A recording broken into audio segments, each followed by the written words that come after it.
Hey guys, today I'm going to show you where the two fuse boxes are located on this 2008 Chevy Impala. If this video is helpful, can you smash that thumbs up button and leave a comment down below for the YouTube algorithm? Really helps out a lot. So the first location is under the hood. So we're going to pop our hood. And right here is our under the hood fuse box. To get this open, you're going to lift on this tab over here and this tab right here. And then you can pull this out.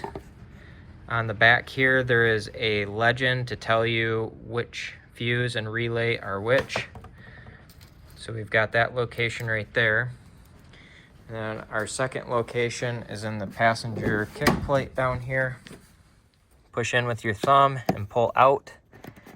Then you can look right here. There's also a legend on the back side here to tell you what the fuses are and relays are that are right there.